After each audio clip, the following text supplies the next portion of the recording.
You made it. Welcome to the wild side of YouTube.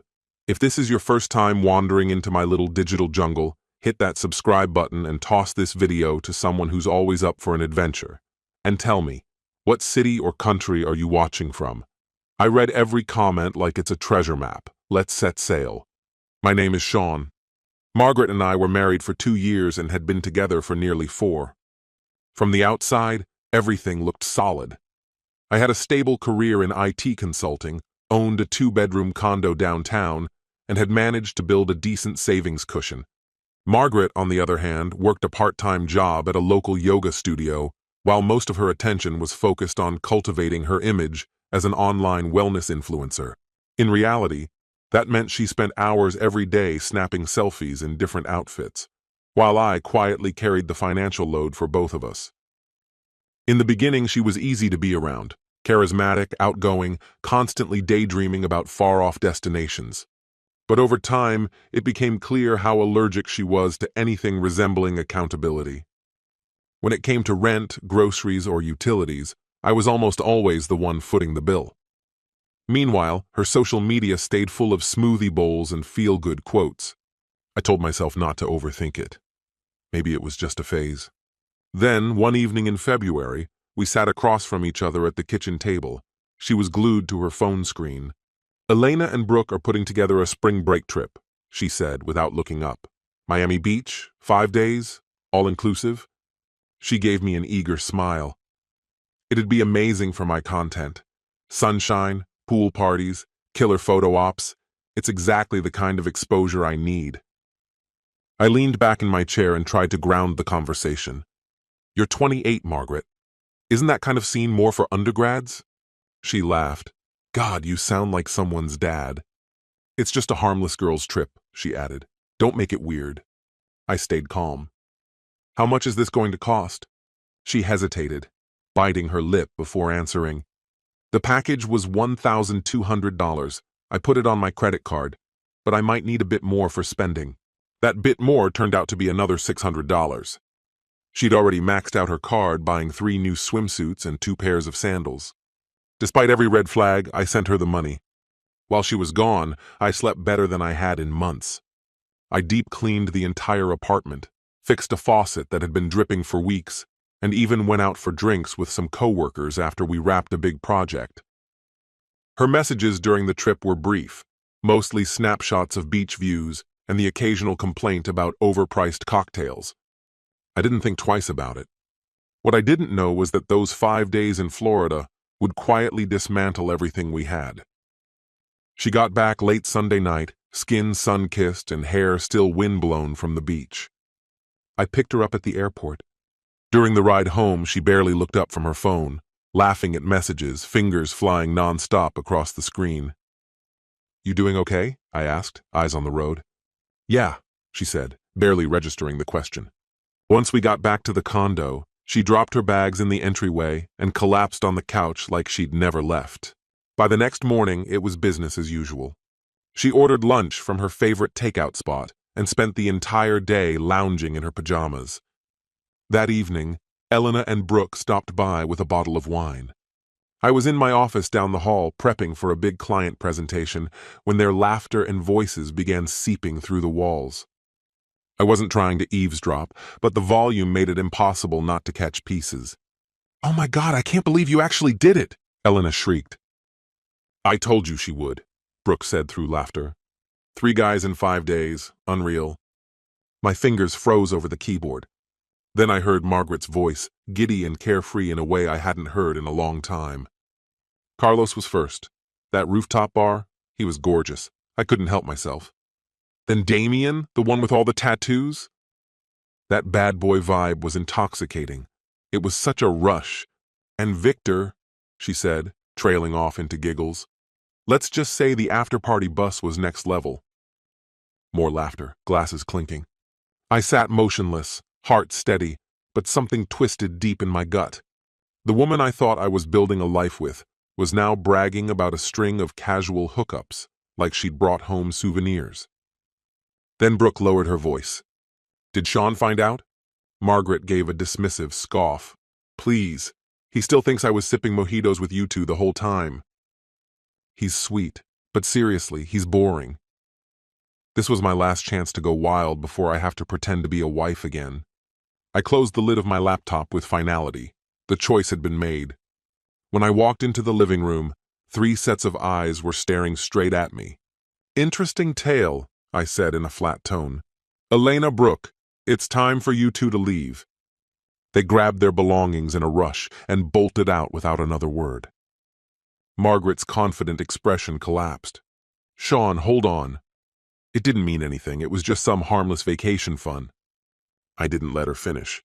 "I heard every word," I said sharply. Then I turned to the rest. "Carlos, Damien, Victor, get your things and go." Margaret's face drained of all color. She was gone from the apartment within a couple of hours. As the rideshare pulled away, she screamed a string of profanities from the back seat. I said nothing. Before midnight, I'd blocked her on every app, every channel. The next 21 days were eerily quiet. I retained a lawyer, Mira Patel. Her advice was clear-cut. Record everything. Don't engage if she tries to bait you. I followed her instructions precisely. Margaret faded into silence, like a chapter I had no reason to reread. That silence held until a Tuesday afternoon when an unknown number popped up on my screen. I picked up the call. "Sean?" The voice was shaky but unmistakable. I sighed. "What is it, Margaret?" "Please don't hang up. I need to tell you something important." I waited. "I'm pregnant." The word hit like a punch to the chest. I quickly did the mental math. She'd been out of my life for nearly a month. "Well," I replied flatly, "sounds like one of your spring break flings hit the jackpot." Her voice cracked. "That's the thing. Carlos isn't answering. Damien blocked me, and Victor, I don't even know his last name." She hesitated before adding, "But it could be yours. We were together the week before I left. You can't just turn your back now." I gripped the phone more tightly.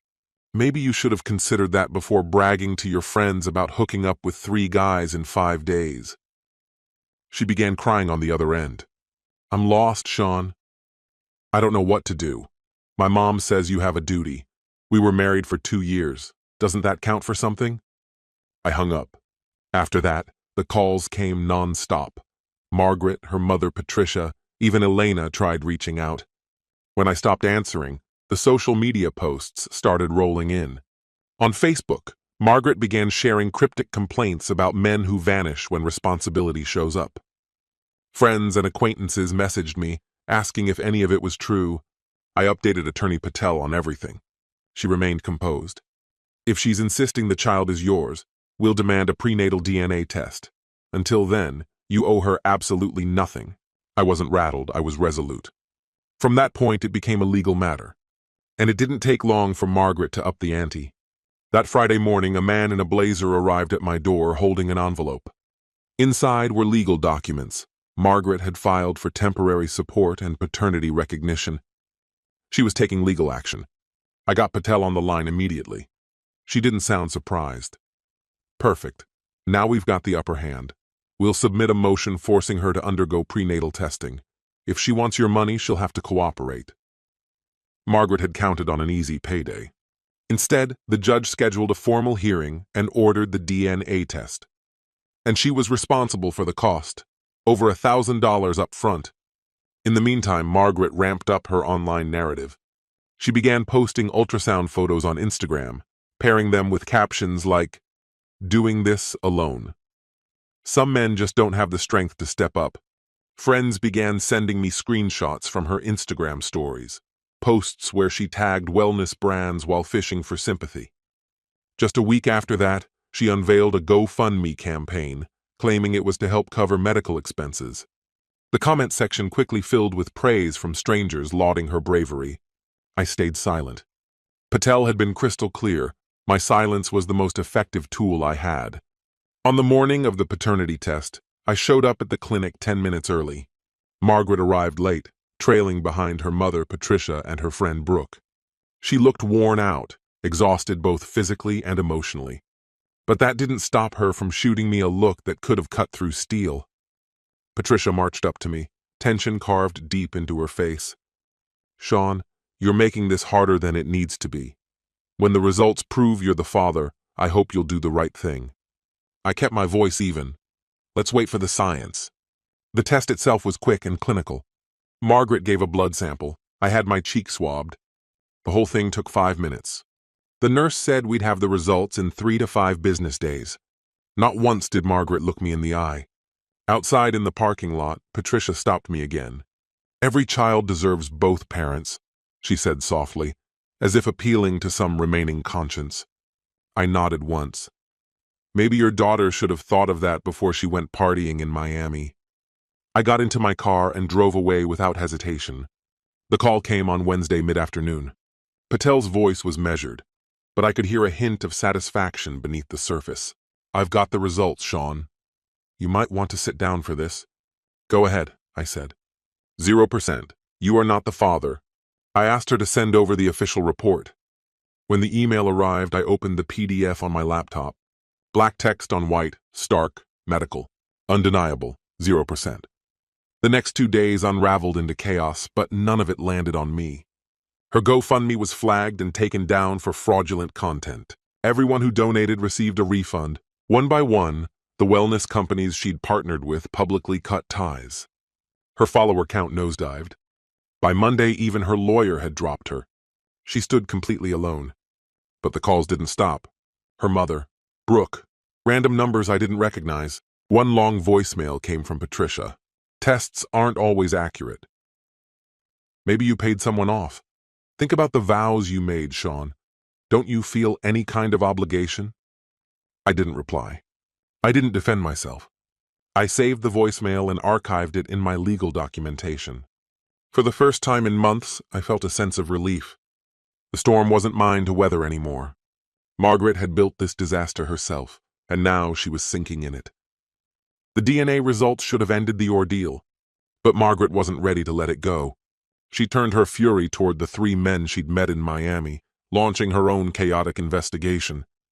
Carlos was the first one she tracked down. He finally answered, probably just to make her go away. I saw the screenshots later. We hooked up, he admitted, but I wasn't the only one you slept with. Don't involve me in your mess. Then he blocked her. Next was Damien. She hunted down his Instagram and started bombarding his DMs with pleas. Unfortunately for her, Damien's fiancé intercepted the messages. Damien blocked her immediately. His fiancé even warned Margaret that she'd press charges if she reached out again. That left Victor, the mysterious promoter from the party bus. No one even knew his last name.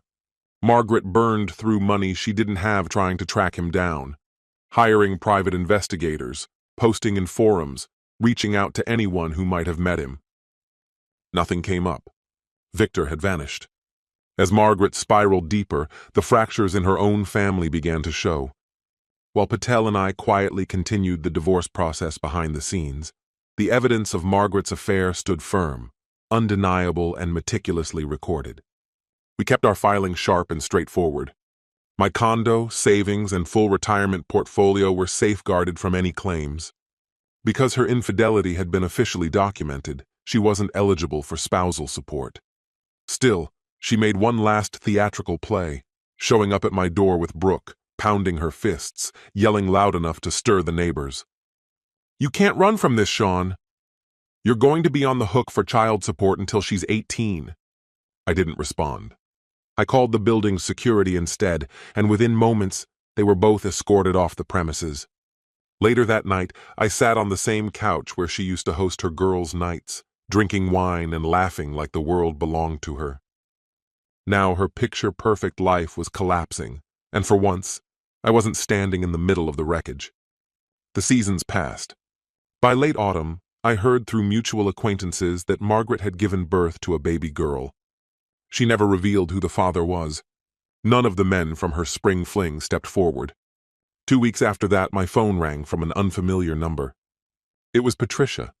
I nearly let it go to voicemail, unsure if I wanted to open that door again. But I picked up. Sean, she said quietly, I need to tell you something. She paused, then delivered the news. Margaret had placed the child for adoption. It was a private, closed process. She said she wasn't capable of raising a child. I leaned back in my seat and said, keeping my voice level, that's her decision to make. Patricia's voice trembled. I believed her, you know. When she insisted you were the father, I truly believed her. I spent everything I had standing by her, defending her, helping her. And now she's back living in my house, acting online like nothing ever happened. I don't even know who she is anymore. I exhaled slowly and answered, I'm sorry you've had to bear this, Patricia. Not for her, for you. That winter, the divorce was finalized without ceremony. No arguments in court, no financial wrangling. I signed the final papers in Patel's office and walked out with a feeling I hadn't known in years. Peace. Margaret's story would continue to unfold, but I wouldn't be part of it anymore. Her chaos would carry on, and I no longer had to carry it with me. 1 year after the collapse, my world looked nothing like the one she'd left in ruins. The condo was quiet, orderly, fully mine. Work had gone exceptionally well. I had been promoted to lead a new consulting unit, and the bonus from that helped fund a much-needed vacation. I had also started seeing someone. Her name was Sophia Nguyen, a civil engineer with a calming presence that softened even the most chaotic spaces. We'd been together for 8 months, and not once had I questioned her integrity. By the time we reached our 4th date, I laid everything out. The failed marriage, the betrayal, the DNA test, the child, the adoption. She listened carefully, then simply said, You walked through a storm, Sean. At least you found the door before it pulled you under. She was right. Occasionally, I'd catch wind of Margaret's updates. She'd vanished from social media, moved a couple of states away, and taken a job as a receptionist in an office park. Her dreams of becoming an influencer had quietly fizzled out. Patricia, on the other hand, was still dealing with the fallout, working beyond retirement age to cover the debts Margaret left in her wake. I never reached out again. There was no reason to. Sometimes the memory would surface, the sound of voices and laughter, the clinking of glasses, and Margaret's casual, smug confession, how she had slept with 3 strangers on spring break. That one sentence had broken the illusion. It gave me the clarity I needed, cutting through years of quiet erosion in a single blow. In a strange way, her recklessness gave me a gift. Time. Time to leave before I invested more, before I ignored more red flags, before I raised a child who wasn't mine. Instead, I remained still, clear-headed, deliberate. And when the moment came, I walked away for good. What I learned is this. The most powerful revenge isn't fury. It's not shouting in court, or exposing secrets, or winning arguments. It's choosing a quiet, meaningful life, while the person who tried to break you drowns in the consequences of their own choices.